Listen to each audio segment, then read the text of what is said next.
some of our medicines are getting really, really effective. And the fact that we can have a conversation about remission in and of itself is just absolutely amazing to me.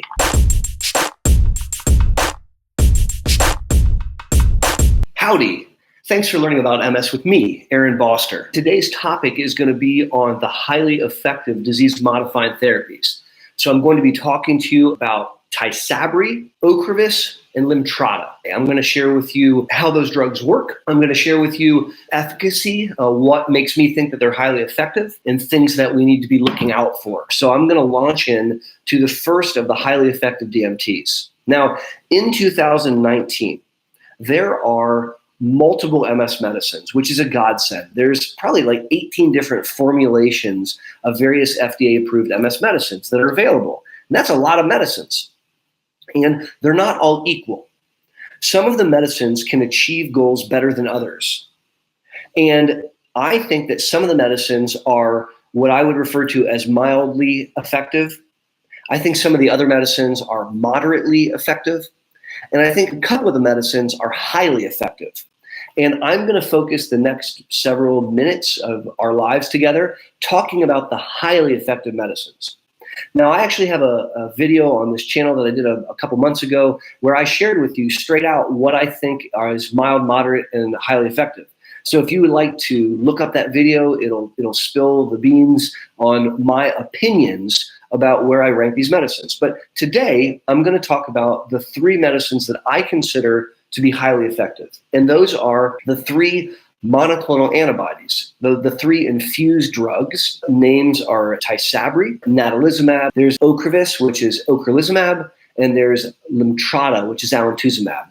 So let's start talking about natalizumab or Tysabri. Look at the way that I've spelled that word, and I've divided it up, and I want you to read that word backwards with me, literally. If you read that word backwards, it tells you a lot about the medicine. The first two letters, if you're reading it backwards, are AB. So AB stands for Aaron Boster. No, I'm joking. AB stands for antibody. And an antibody is a biologic key. So I don't have a key in my pocket. I should have brought one and held it up and said, see this key? How many doors does this key unlock? We fit one key for one door. And an antibody is like a biologic key in that it has a very, very specific target in the body. Another way of thinking about an antibody is it's like a smart bomb where it's going to target and find one thing. What's interesting about antibodies is they cannot interact with anything but their target. So if you have an antibody against green and you put it in a pool of blue, it won't do anything because it can only identify green. And that's a silly color example. Natalizumab, as you see the word AB, is an antibody. Now the M means monoclonal. And a monoclonal antibody, or a mAb, is when you take one antibody and you make a million bazillion copies of it. So when you're holding a bag of Tysabri, it's one antibody and there's a million copies of it. That would be, if I use the key analogy, you take your one key to your door and you take it to the hardware store and they make 700,000 copies of it. So now you have a giant trash bag full of a bunch of versions of that one key. And that is what a monoclonal antibody is. And Tysabri is a monoclonal antibody. So if you look at the next two letters, ZU. ZU in science language means that this drug is humanized. When you make an antibody in a laboratory, you typically make a mouse antibody, right? So you're making the antibody out of mouse protein. And if you take the mouse protein and inject it into the human's immune system gets really sassy. It doesn't like receiving foreign protein or foreign DNA. And you can have reactions to the antibody. And so what they did with Tysabri, the ZU that you see, tells you that this monoclonal antibody has been humanized. Now, the next part is LI. And LI means immune target. So LI tells us that natalizumab, Tysabri, was invented to treat an immune target.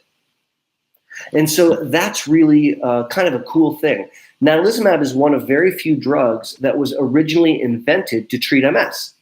Most of the MS drugs were invented to treat other things, and then they were discovered that they worked in MS. This drug was invented to treat an immune target, and specifically multiple sclerosis, which is kind of cool. Now, NATA doesn't have any meaning to my knowledge. NATA might be someone's name or something. But Tysabri, natalizumab, is a humanized monoclonal antibody. And it's a smart bomb. And so now we simply need to talk about what does it identify. When you infuse Tysabri into someone's arm, what is that antibody looking for? And it's looking for the VLA4 receptors. That's kind of sciencey. It's looking for the receptors that are involved in allowing white blood cells to cross the blood-brain barrier. So if this is the blood-brain barrier, and over here is the bloodstream, and over here is the brain, the naughty autoreactive white blood cells in the bloodstream have to cross the blood-brain barrier to get in the brain. This blood-brain barrier, the way they get across is they use these VLA4 receptors. So when you give someone Tysabri, you bind up the VLA4 receptors and you make them not work. And so it's kind of like if you took that key that I was referring to and you encased it in lucite. Now it's inside of this see-through, lucite, and it doesn't work anymore. You can hold the key, but it won't fit in the door. And when you give someone Tysabri, what you're kind of doing is you're tightening up the blood-brain barrier. You're making it impenetrable so that the naughty white blood cells over in the bloodstream, they can't cross into the central compartment. They're trapped. And that's the way Tysabri works. After 3 monthly infusions of Tysabri, you have bound up all those receptors. And as long as you keep taking Tysabri every 4 to 6 weeks, you're going to maintain what I call the Great Wall of China, because that's what Tysabri does. It creates this massive Great Wall of China so that none of the autoreactive cells can get it. Now, Tysabri came out in 2004. So think about that for a second. It's not a new drug. It's been around for many, many years now. Tysabri remains one of the top 3 medicines from an efficacy standpoint used to treat MS. It was studied a long time ago, obviously, and back then they did placebo-controlled trials. They didn't compare the drug against an active comparator the way they do now. They compared it against placebo. And against placebo, it was very, very impressive, with something like a 68% reduction in relapses compared to placebo and a 42% reduction in disability progression, and it cleaned up the MRI really fiercely. It was a really exciting day, and it remains very exciting as we try to use Tysabri to hit NATA, to hit no attacks, no new spots, no change on exam, those goals. And it is considered a highly effective medicine. But we have to think about the safety and tolerability. So let's talk about that for a second. Tolerability is your ability to put up with receiving the therapy, and to some extent, the doctor's ability to put up with you taking the therapy, because we're a team. And so we think about, is it tolerable for everybody? And Tysabri is given once every 4 to 6 weeks. And so that means that every 4 to 6 weeks, you have to go to an infusion center and give them your arm, and they run in the Tysabri. It takes an hour to take the Tysabri, and then you can go. And the rest of the month, you kind of do your thing. I think that that's pretty tolerable. Now, I'm going to talk to you about some other therapies in a second that are less frequent than that. But coming in once a month, I don't think is a deal breaker for most people. For some it is, because they can't get off work or they travel too much. But most people that I've worked with over the years can find a couple hours each month to come in and be infused at an infusion center. Another way of thinking about tolerability is how it makes you feel. And Tysabri is not a very challenging infusion to receive, meaning that people generally don't feel yucky when they're getting Tysabri. It's not like 1980s style chemo where you get it and it whoops your tush. Tysabri is generally very well tolerated, I would say, as far as receiving the infusion. The other piece to this is the safety piece.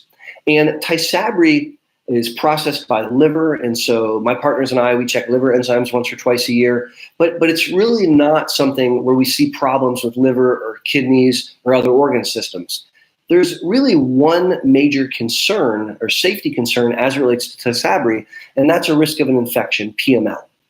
And so PML is a demyelinating infection. It's an infection that can attack your brain, and it can be fatal in about 20% of the time. Fatal, death, scary. People can survive a PML infection. If they don't die, a lot of times they have some degree of neurological disability.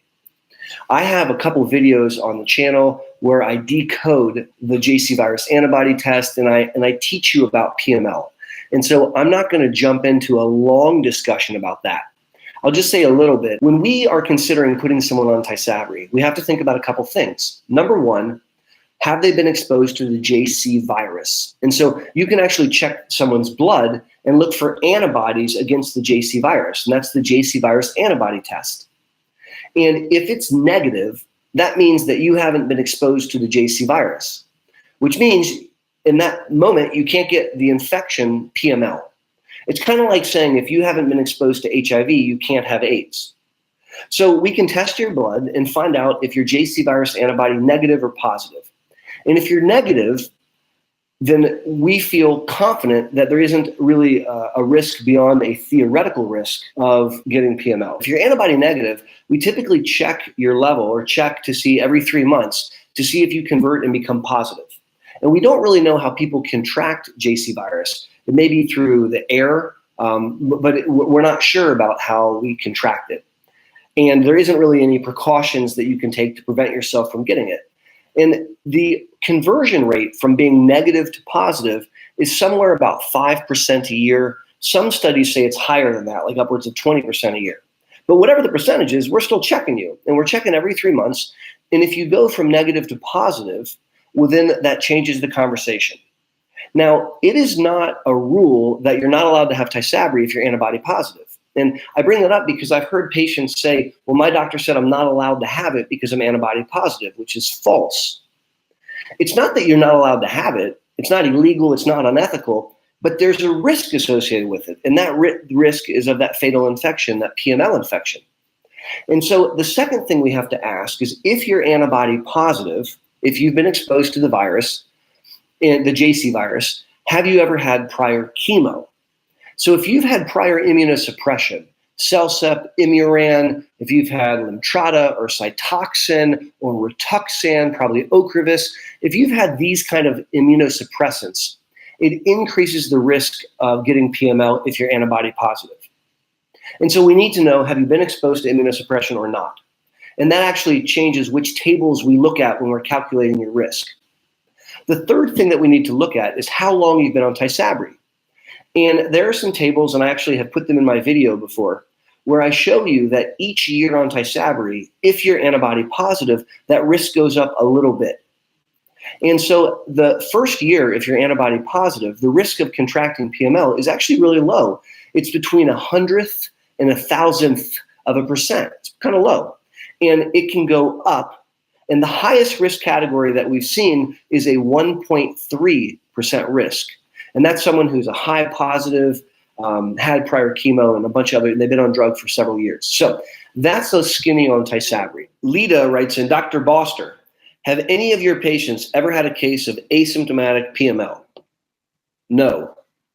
So I have taken care of someone referred to the hospital, not our patient, but someone else's patient who had PML, and he died. And that was a terrible experience. I diagnosed the PML, and the next day he was dead. And so he was obviously very symptomatic leading up to that. It's a very interesting point that you bring up, because if you identify abnormalities on the MRI that are consistent with PML, and the person hasn't had symptoms yet, that's called asymptomatic PML. And those people do much, much better long-term than symptomatic PML. And this is part of the reason why it's important to get MRIs when you're on Tysabri. You're going to get an MRI because you're going to monitor for new MS spots, but you're also going to get an MRI to make sure that you're not seeing lesions that look like PML lesions. Which brings me to the point that you have to make sure that the neurologist and the radiologist know the difference and know what to look for. And it can be tricky. Let me now shift gears, and I want to talk to you about the second drug that I consider to be highly effective. So we're talking about highly effective DMTs here. We've talked about natalizumab, Tysabri. Now we're going to talk about ocrelizumab, or Ocrevus. So again, if we write the scientific word out and we spell it backwards, it can teach you a lot about how the drug works. So let's do that together. The last three letters are MAB, monoclonal antibody. And so the same explanation that I provided just a few moments ago for Tysabri, it applies here also. Ocrevus is a monoclonal antibody. And so it's a biologic antibody, a smart bomb, and they made a bunch of copies of it. And that's what you learn with MAB. ZU, just like we learned with Tysabri, ZU means that it's humanized. So they took this molecule and they took out as much mouse protein as possible, and they put in as much human protein as possible. Now, LI, just like with natalizumab, tells you that this drug was invented for an immune target. And so it was originally tested in lupus and in MS. This drug was developed to be tested in an immune target. Now, okra is a delicious vegetable which you can fry, and I think it's really, really tasty. I don't think okra has any semantic meaning as it relates to this. Now that we understand that this is a humanized monoclonal antibody, we simply need to know what's the target. So with Tysabri, the target was the blood-brain barrier, tightening it up. With Ocrevus or ocrelizumab, the target's very different. It's adult B cells. The antibody can't see the baby stem cells. It can't see the plasma cells. It can't really see the T cells. It can't really see all the other types of white blood cells or other parts of your body. It can only see the B cells. And when it finds the B cells, it causes them through this thing called complement to die. So it kills off the adult B cells. Now, this drug is given every 6 months because it takes 6 months to grow back your B cells. And let me explain to you the analogy that I like to use to help you understand how ocrelizumab works. With Tysabri, I think it's like thinking about the Great Wall of China. With Ocrevus, it's a bit different. And I want you to think about it along with me this way. When I went to high school, it was a really big school, 700 some kids per class. And I joke that if two young men bumped into each other in the hallway and had a disagreement, there was only one way to solve said disagreement. And it was to meet behind B building at 3:30 and beat the crap out of each other. And I attended a few of these events as I was in high school. And one of the things that I noticed was no young pugilist, no young boxer shows up to spar after school without 6 of his closest friends. So you don't go to get in a fight after school without bringing your posse along. And that group of guys that comes with you, they're going to get you riled up. You go whoop his butt, man. I got you. You can beat him. I know you can. I'll hold your book back. And if a young kid showed up to fight and none of his friends came, well, he'd probably go home. He wouldn't fight that day. Suddenly, he's just not motivated enough to fight. The fighter, the kid that's fighting, that's the T cell that's attacking your brain and spinal cord. The friends are the B cells. So what we do with Ocrevus is we murder all your friends. So in the absence of having the B cells, we can't stimulate the T cell adequately to get riled up to go attack you. And we think that's one of the major mechanisms of how ocrelizumab slows down MS. It does it by indirectly affecting the T cells by making them not able to become co-stimulated or adequately activated to get riled up and then go attack. From a efficacy standpoint, ocrelizumab is a highly effective therapy. Ocrelizumab is one of the most modern drugs that's come out for MS. And what that means is it used a modern clinical trial design where they compared it not against placebo, but against a known active comparator. And so that's really cool. The active comparator that they compared it to was Rebif. And so Rebif is one of the interferon drugs. It's considered a first-line drug. I consider it to be mildly effective. It's been around since about 95 or 97. And they, in the clinical trials, pitted Ocrevus against Rebif. And Ocrevus did a lot better than Rebif. It outperformed on attack rate by 45%. It outperformed on disability progression by about 40-some%. And it decreased MRI activity by over 90%. 95% better than Rebif. And so it really demonstrated that in a head-to-head Pepsi Coke challenge that it was a superior medicine. And this is one of the highly effective drugs. Ocrelizumab is an infused drug. It takes longer to take okra than Tysabri. So Tysabri is about an hour infusion. Ocrelizumab can be like 4 hours. And the first infusion we break in half. So we give you half, then 2 weeks later we give you the other half. And then it's once every 6 months. And so in between, you're not doing anything. You get infused, and then 6 months later, you come back. And that is a really infrequent infusion schedule. I find that to be even more tolerable than a monthly infusion, only having to come in once every 6 months. The first infusion, there's about a 30% chance of an infusion reaction. And that would be like red rash, itchy throat, joint aches, headaches, stuff like that. Now, most of them are mild to moderate. There's been no fatal infusion reactions to my knowledge. And what's really interesting is subsequent infusions are less problematic. The body acclimates to the infusion reaction, and it's called a cytokine release phenomenon. So that's a lot of crazy doctor words. But essentially, with subsequent infusions, your body handles it better. So the risk of having an infusion reaction goes from about 30% down around 8% thereafter. And I'll share with you that having used some Ocrevus in our infusion center, it's generally a well-tolerated therapy. Now, Ocrevus, interestingly, is not metabolized. It doesn't get processed by your liver or your kidneys. And as a result, you don't need to check those laboratories. It's catabolized, so that's with a C. Catabolism is where it just dissolves in the bloodstream. And we don't need to do any monitoring for that. There's two things that we need to be thinking about. When the drug was launched, there was a question about breast cancer. And I think the answer is it doesn't cause breast cancer. We now have 100,000 people that have taken Ocrevus for about 2.5 years post-marketing, and no further cases of breast cancer have been seen. And so I'm very reassured by that. And I'm not going to get into the details of that story because I think the punchline is it doesn't cause breast cancer. But one of the things that it's prompted me to do as a doctor is to recommend and to remind my patients that they should have breast exams once a year.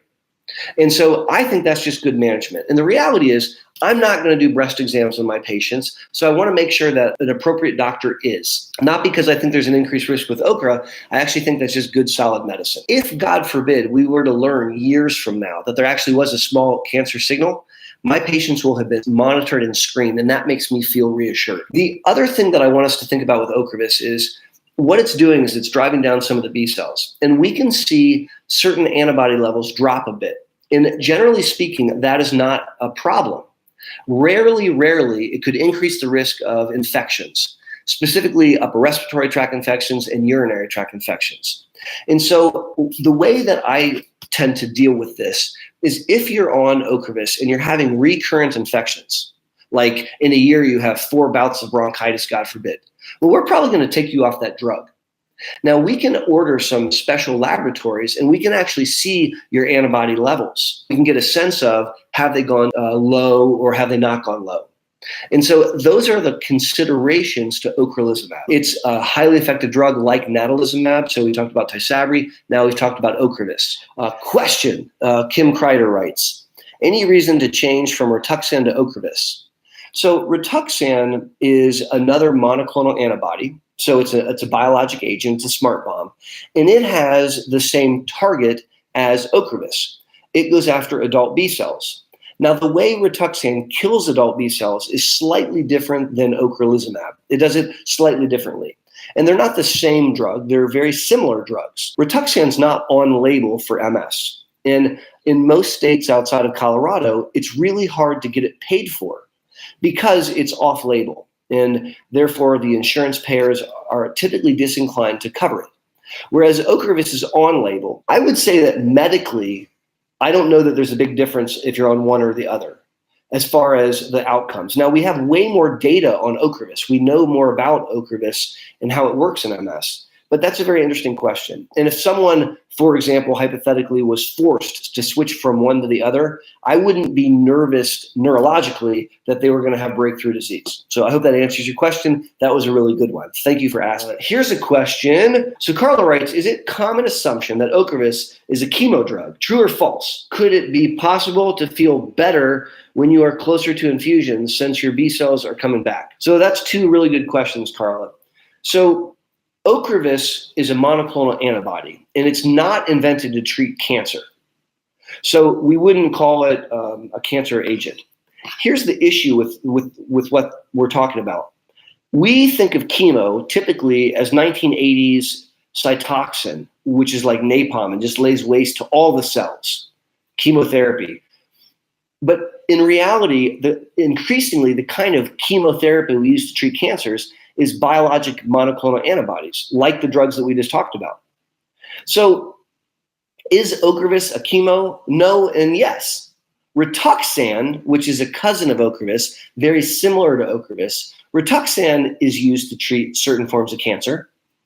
But the issue here is what we mean by chemo. I don't think that's a very helpful term, to be very honest with you. I think it's more helpful to talk about what the drug's doing. Because in this example, Ocrevus isn't like napalm. It doesn't just burn the village to the ground. It's like a smart bomb. It's a very, very specific target. Now, the next question is really fascinating as well, where you said, is it possible that it's wearing off? And so I'll share with you some very interesting data that was presented at the AAN, the American Academy of Neurology. And it was looking at whether or not some people have a return of their B cells faster than others. And it looks like that it may be related to body habitus, so how big you are. And what they found was amongst people that had a higher BMI, they were bigger humans, they tend to have, not all of them, but they tended to have a faster return of the B cells. And it's interesting in clinic that we have noticed that some patients tell us that they don't feel as well that last month. And in a few of them, we've actually checked their B cells and they had come back. Now, the Ocrevus label allows you to treat every 5 to 6 months. Not every 6 months, but every 5 to 6 months. And so what we've done in some cases is we start to give the drug at 5 months instead of at 6. That was a wonderful question. I'm going to jump into the third highly effective drug, and this is Lemtrada, or alemtuzumab. And so if you look at this word backwards, guys, MAB, again, we're dealing with a monoclonal antibody. So all three of these highly effective drugs are biologic agents. They're all monoclonal antibodies, or smart bombs. And whereas Tysabri's target was the blood-brain barrier and Ocrevus' target was adult B cells, Lemtrada, alemtuzumab, has a different target, which I'll get to here in a second. If you look at the word reading backwards, ZU means humanized. So all three of these drugs have been humanized. And you see TU. Now, the other ones had LI, which meant it was an immune target. TU tells you that this drug was originally invented to treat a form of cancer. So this drug was originally invented to treat a form of blood cancer. And it was developed under a different name, Campath, because it was developed in Cambridge pathology. And so they called it Campath. And the drug has been used in MS in a very different manner. With Campath, they give much, much higher doses, and they give it subcutaneously. When we're using Lemtrada, alemtuzumab, for MS, we don't give it sub-Q, we give it IV, and we give it in a very different manner, in a different schedule, at a much, much different dose. And so it's kind of, in my mind, two separate things. And so in order to understand what it does, we have to know what the target of the antibody is. And the target of this antibody is adult B and T cells. And so whereas ocrelizumab targets adult B cells, Lemtrada, alemtuzumab, targets adult B and T cells. And when it identifies the adult B and T cell, it kills them. And then something kind of weird and cool happens. The pluripotent stem cells, the baby B and T cells, they grow back differently. The way I think about it is as follows. MS patients have an imbalance in their immune response. They have a very inflammatory immune response with lots of inflammatory cells and very few regulatory cells. So think about like cops and robbers, or cops and guys that go out and brawl. In the MS patient, there's very few cops and a lot of brawlers. And when you give Lemtrada, you actually kill both. But when they grow back, the cops grow back bigger than the brawlers. The regulatory components of the cells come back more robustly. And that's really interesting because what you're doing essentially isn't blocking something, you're retraining the immune response. You're trying to reboot the immune response to behave differently.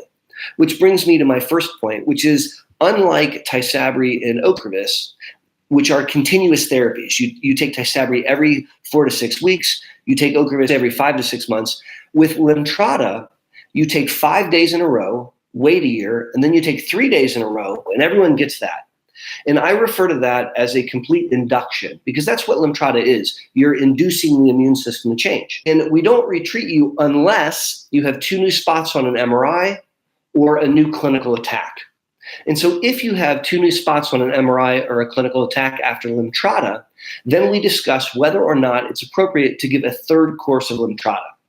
Well, we have data going out 8 years. So there are people with MS who have volunteered their bodies to receive Lemtrada in an experiment. They're continuing to be followed up to 8 years now. And so when we look at those people with MS in the clinical trials, 50% of them never got retreated. So they got the 5 days, they waited a year, they got the 3 days, and then they went 7 more years and they never had another attack and they never had new spots on their MRI. And that's really amazing. That's 50%. Now, 30% needed a 3rd round. So meaning they got the 5 days, waited a year, 3 days, and then sometime in the next 7 years, they had an attack or 2 new spots and they got a 3rd round. And then 13% got a 4th round. And so Lemtrada is rather different in that it's not a medicine that necessarily needs to be redosed. Now, just like with Ocrevus, Lemtrada is a newer medicine, and instead of testing it against placebo, the way that we did with Tysabri back in the ancient day, is we tested Lemtrada against Rebif. So Lemtrada was compared against Rebif, just like Ocrevus was compared against Rebif. And Lemtrada outperformed Rebif when you look at disability progression and when you look at attack rate. I am very impressed with Lemtrada's ability to work on brain volume. I'm also very impressed with ocrelizumab's ability to work on brain volume. I think that Tysabri's ability to work on brain volume isn't as good as the other two, and that's my opinion reviewing the data. When you talk about tolerability of Lemtrada, it's the roughest of the three. It's the hardest to tolerate. During those 5 days, 93% of people have infusion reactions, and some of them can be very unpleasant. Now, the way that you manage infusion reactions is you give medicines ahead of time to prep them for it. And we do that with ocrelizumab, and we do that with Lemtrada. So with Lemtrada, we're giving you steroids, and we're giving you acetaminophen, Tylenol, we're giving you Benadryl, we're typically giving you something like Zyrtec. We're giving you a lot of medicines to get your body ready to tolerate the Lemtrada. The other thing that we have to think about are some of the other risks, and there's really 3 other major risks with Lemtrada. The second one is it can cause autoimmunity, which is very weird, and I want to explain it to you. When you kill the adult B and T cells with Lemtrada, you don't grow them back on the same day. The B cells come back first around 6 to 9 months. Then the CD8 cells come back around, say, 1 year, and the CD4 cells can take over a year to come back. It's called a differential return. It's kind of an imbalance. And because there's this imbalance, I think that sets you up for a risk of autoimmunity. So there's a very high risk of having a thyroid autoimmunity, where you develop a autoimmune thyroid problem. It's 43% if you look over 8 years. Now, you don't need your thyroid to live, and you can take care of it oftentimes with a pill, but that doesn't make it okay. It's still, you might really like your thyroid. I like my thyroid, and so that's something that people have to grapple with. There is a 2% risk, which is a low risk, of having immune thrombocytopenia. Fortunately, there's a way to monitor patients, and it's actually pretty straightforward to treat ITP. We can just give steroids, and most of the time that takes care of it.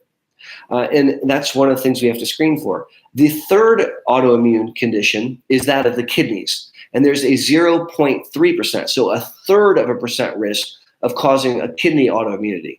There's been some case reports of hepatitis autoimmunity where the liver can become inflamed. We talked about infusion reactions. We talked autoimmunity. The third category will be infection. And there's an increased risk of having a shingles outbreak the first month after Lemtrada. And so what we do is when someone receives Lemtrada, we give them acyclovir or valcyclovir, which are antiviral medicines that protect them against getting a shingles outbreak. Now, the European and South American labels say that you do the acyclovir for 1 month or maybe 2 months. I don't remember. The American label says that you stay on it until the CD4 count goes above 200, which can take about 10 months. And so essentially for the first 2 years, most of those first 2 years, you're taking acyclovir to prevent having a shingles outbreak. The other infection that we have to worry about is listeria. So listeria is a foodborne pathogen, like a food poisoning kind of thing. And you have an increased risk of developing listeria. And so we want to implement what I refer to as the pregnancy diet, where you avoid unwashed fruits and vegetables, raw meats, unpasteurized cheeses, deli meats, stuff like that, a month before Lemtrada, and then for a while after Lemtrada. A month before, because if you eat some camembert cheese that's been spoiled and it's got some listeria, that can kind of sit latent in your stomach or in your gut for upwards of a month before it can manifest. And we keep people on the so-called pregnancy diet for several months after they take Lemtrada. The fourth category of risk is a very low risk, but it's a very scary word, cancer. There's a 0.3% risk of skin cancer. And just like I'm not doing breast exams on my patients, I'm not looking at my patients naked. I don't want to do a naked exam on my patients. So I send the Lemtrada treated patients once a year to the naked doctor who writes me a letter and says, "Dear Aaron, the skin looks fine." And the reason that's important is because even though it's a 0.3% chance, a very low percent chance, I don't want to take that risk with someone. And so if we can look at their skin and we identify that there's an area where there's concern for skin cancer, if you catch it early, you can cut it out, you can cure it. And so that makes me feel reassured that it's something that you can screen for and treat. There's a 0.3% risk of thyroid cancer, which is actually the risk in the MS population, believe it or not. And there's a 0.2% risk, so 0.5% of a type of blood cancer, lymphoma. And so that's a skinny on the good, the bad, and the ugly as it relates to Lemtrada. Asks a question from Texas. So if one fails Lemtrada and has a fairly elevated JC virus, is it safe to try one of the other 2 DMTs on the top shelf? So that's a neat question. So first of all, what does it mean to fail Lemtrada? I personally wouldn't consider taking someone off until I had finished the first 2 courses. So I'm just laying this out here. If you sign up for Lemtrada, it's my expectation that we're going to do 5 days, wait a year, 3 days. That is an induction. So if you have disease activity in between that, we just give steroids and then we give the second course. The question becomes if you have breakthrough disease and you need further courses. And let me just talk about that for a second. If I've given you the 2 courses of Lemtrada, and then unfortunately you have an MS attack, or unfortunately you have new spots on your MRI, we hit pause, that's the pause button, and then we think of one of 3 options. One option is do nothing, which if any of you have ever listened to me is not my style, but that's an option. A second option is to give a 3rd round of Lemtrada. And the third option is to switch drugs. And that is a very personal decision about whether you don't treat, you give more Lemtrada, or switch drugs. I will tell you that if you've done well and then you have an attack, I would probably discuss very seriously a 3rd course. I have some patients that were having 2 attacks a year and they went on Lemtrada. And then in year 4 or year 3, they had 1 attack. And it was the first attack they had in years. And many of them opted to have a 3rd course of Lemtrada. We didn't view that as a failure because they had done way better than they had ever done. But for your question, let's say that you've decided enough is enough and we're not going to do any more Lemtrada. I would look at giving one of the other highly effective drugs. Yes, I would. And maybe one might gravitate towards Ocrevus because Lemtrada is immunosuppression. And if you're JC virus positive, those 2 things are synergistic and increase the risk of PML. I'm not saying Tysabri is off the table, but I'm sharing with you that after you've given the Lemtrada, if you're antibody positive, the PML risk in Tysabri is actually a lot higher, 4 times higher. And so that might drive us to consider Ocrevus. But there's other ways to think about it. And again, I really like what you're doing. You're saying, I want to stay in that top tier. If I'm no longer enjoying my Ferrari, I'm going to try a Lamborghini. I'm not going to go from Ferrari to scooter. So thank you for asking that question. Question, McNabb writes, is Lemtrada essentially a cure for some people then? And the answer is no, it is not a cure. I think that for some people, it helps them achieve remission. I have a video on this channel where I talk about should we start to use the word remission? And I'm going to define remission for you. Not a definition I made up. This is a definition I looked up in the dictionary. It's actually the oncology definition of remission. It's when you have no disease activity for 5 years off of therapy. And so you imagine in the setting of cancer, God forbid you have a cancer and you get treated and then you're cancer free and then you go 5 years without being treated again and with no evidence of cancer. They call that remission. It doesn't mean you're cured because the cancer can come back. And if we use the same analogy with Lemtrada, if you are receiving Lemtrada 5 days, wait a year, 3 days, and then you go 5 years not on a therapy and have no disease activity, I think we should be allowed to use the same term, remission. But it doesn't mean that you're cured, and you can still have disease activity and you still need monitored. I don't think that we have anything right now, including stem cell transplant. We have nothing right now that creates a cure.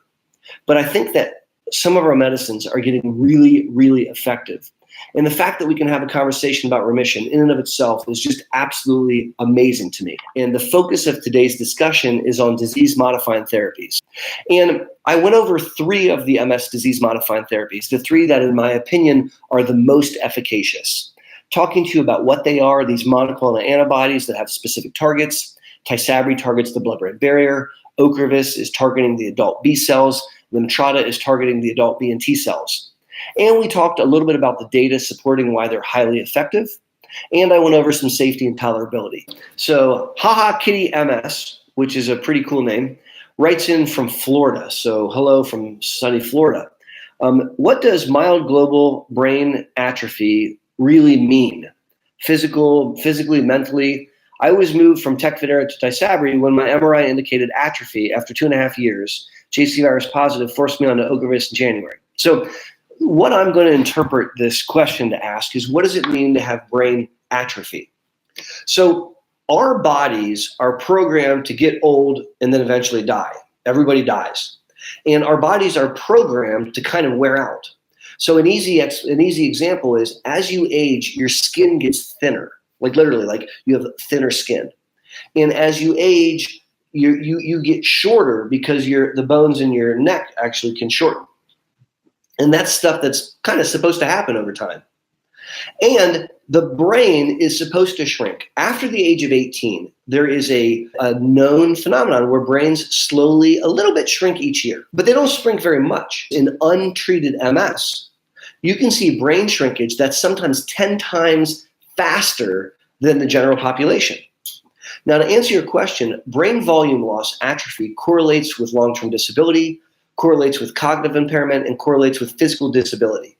And those are all scary, bad things. Now, it doesn't mean that if you have bad brain atrophy, you're guaranteed to have that happen, but you're much more likely to. And when we see someone who has brain volume loss at an accelerated rate, it makes us concerned, and it makes me want to be more aggressive in their therapy. What we would ideally like to do is put someone on the most effective drug that they're comfortable with as early as possible to prevent accelerated brain atrophy. That was a great question, and thank you for asking it. So here's a question from Inga F. Which DMT is considered stronger than Ocrevus? Well, what I would say to you is that I think Lemtrada, Ocrevus, and Tysabri are the 3 most effective medicines in the NS armamentarium. And I have an opinion about their order, but other doctors don't always agree with me. And I'm going to leave it in this live stream that the 3 of them sit on the top shelf as being amongst the most effective medicines. And if you were on one and it wasn't working out, I would consider going on another one in that same tier. It's kind of like talking about cars and arguing over whether a Ferrari is better than a Lamborghini. They're both really, really good cars. Or it would be like going to a bar and looking at the top shelf booze and saying, well, Tito's is better than Belvedere. No, Belvedere is better than Tito's. If you're thinking about these 3 monoclonal antibodies, you're thinking about the 3 most effective drugs that I'm aware of to treat MS. Got a question here, DMTs and pregnancy. And so let's talk about pregnancy. Having kids is amazing. It strikes me that MS is a disease that typically presents around age 30. And so at age 30, many humans are either not done having children or they haven't yet had children. They're somewhere in that baby-making phase of their life. And so having MS puts a monkey wrench in that, or it can put a monkey wrench in that. And I think that you need to talk about pregnancy and family planning and desire for children the day you meet someone. And it's a discussion that you have to have before you consider a disease-modifying therapy. And so let me briefly share with you a little bit about these drugs in pregnancy.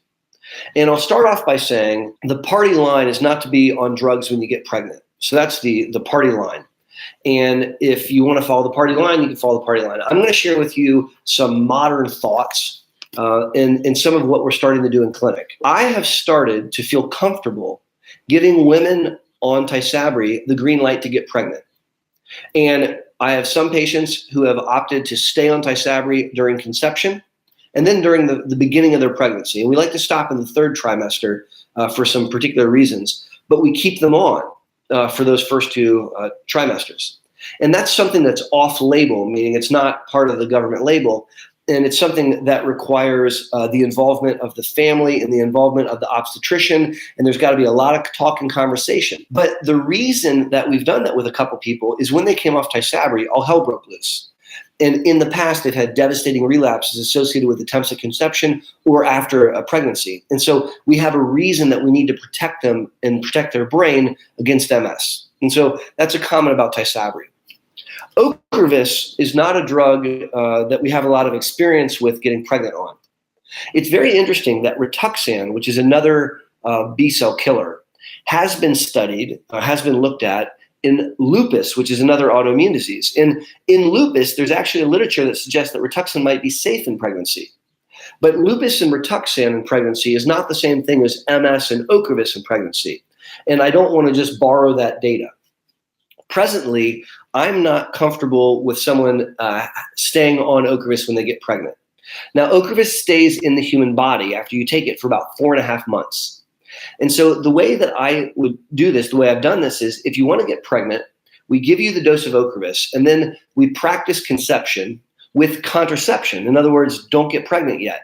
Use contraception for 4.5 months, and then we can remove the contraception and you can try to conceive. But you're doing it when you're somewhat not protected. And so we really, really, really want to get pregnant as quickly as possible. Lemtrada is very interesting. Lemtrada is only in the human body for 1 month. So a month after you've received Lemtrada, there's no Lemtrada in your body. And the label says that you can get pregnant 4 months after being on Lemtrada.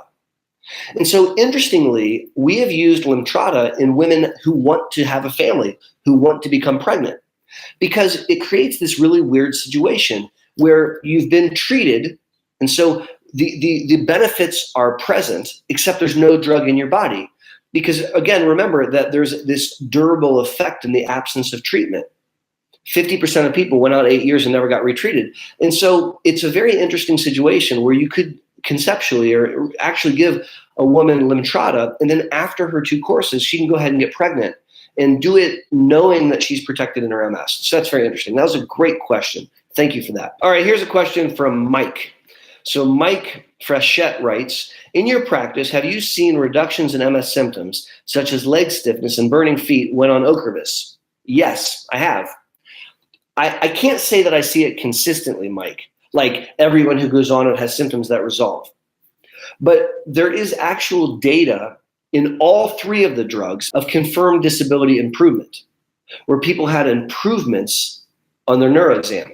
And as you're pointing out, sometimes symptoms melt away. Mike, I'm going to recommend that you check out a video called The Improvement Project. I did 2 videos, which I labeled The Improvement Project and then version 2, where I discuss several cases in my own clinic where people manifested improvement. And so I have seen that in my clinic. Go ahead and click that thumbs up if you like this video. My name's Aaron Boster, and I genuinely want to thank you for learning about MS with me. You know, I started this YouTube channel a couple years ago to help my own MS clinic patients learn between visits.